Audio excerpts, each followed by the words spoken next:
All right, greetings. This short video will hopefully help explain the data set, the first data set that we'll look at for the course. This is the data set. If you open it, go to the first tab on the data set.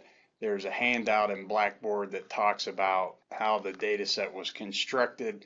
We won't worry about the handout for now. Let's just talk about the data. All right, effectively what this data is a CompuStat data dump. All right, CompuStat is one of the few accumulators of financial data. And so what we should have here is pretty much every disclosure that is special that's made by an oil and gas company. And then in terms of financial disclosure, there's been an attempt to simplify and pretty up what is available to investors. All right, so opening thank you goes to Kevin Kim, accounting doctoral student, who merged a couple data sets together and made this look better. We'll talk about that bit of data as we go through. All right, so for the most part, the opening data should agree to annual reports. All right, so obviously you have some companies and you have 3 years, 2009 through 2011. We'll talk about that in a second. For each firm year, right? So for 2009, we have the Adams Resource Company.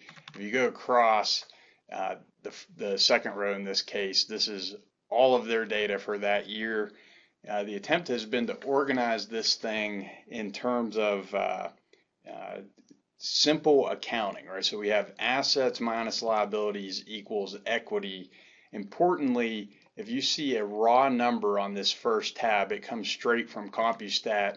If you see a calculation, that's an inferred number, right? And so liabilities in this case is an inferred number that deals with a problem in accounting, and that is we don't follow what's known as clean surplus.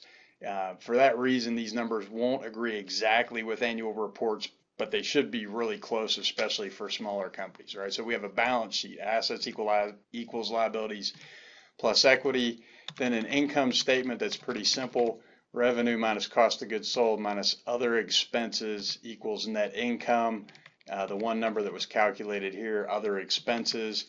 Then some interesting information, the market value of the company, market value per share, book value per share, earnings per share, done a couple different ways, both with and without extraordinary items. Afterward, you have levels of detail on the balance sheet. All right, so instead of just assets, you have current assets and non-current assets. Instead of just liabilities, we have current, long-term debt, and other non-current liabilities, where the other non-current is a plug number. Then we have a bunch of stuff that for the time being we're not going to worry about, but we might use later. And then head out to this point where we have price information, right? How did the market value each of these companies in each particular year? We have the close of year price, the high price for the year, the low price for the year. Potentially important, the city that the company is headquartered in. And then we have the gold, right? So this is the unique disclosure for oil and gas. It's every single bit of it that is available in CompuStat, right? So we get, and one thing to notice is how much of this is missing, all right? We'll talk about that in the future with the next data set.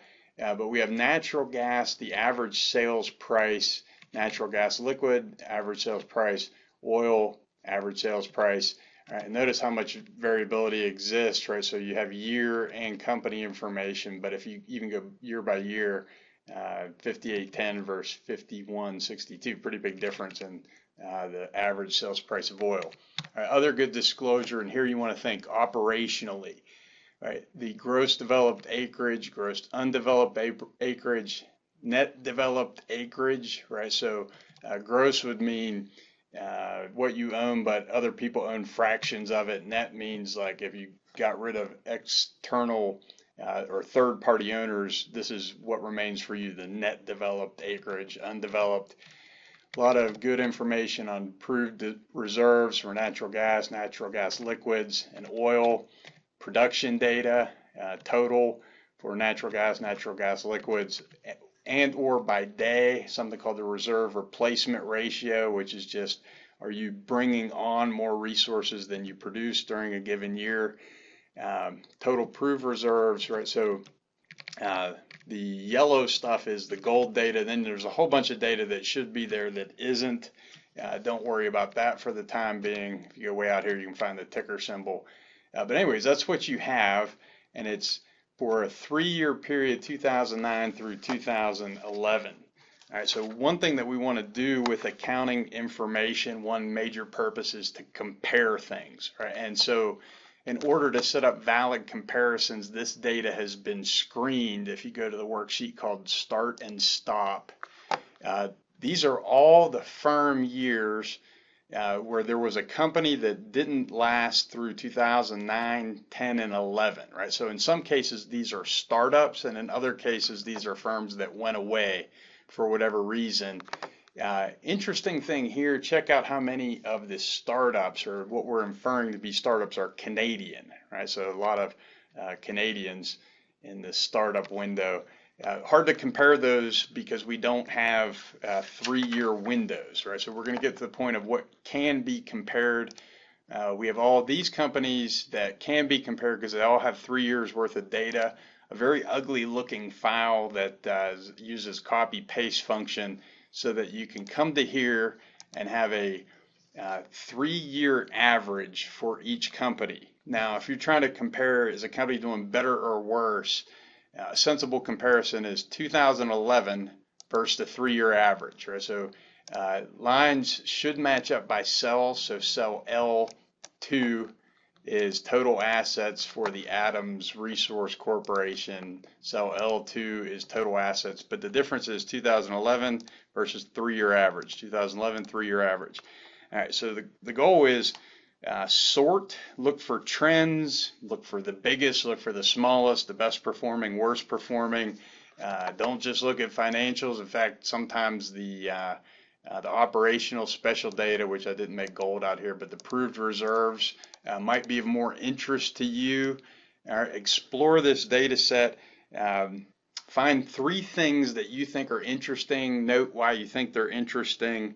And also name 1 bit of data that you wish you had, right? In retrospect, from my perspective, I could have instructed Kevin a bit better in terms of what to keep and what not to keep in the data set.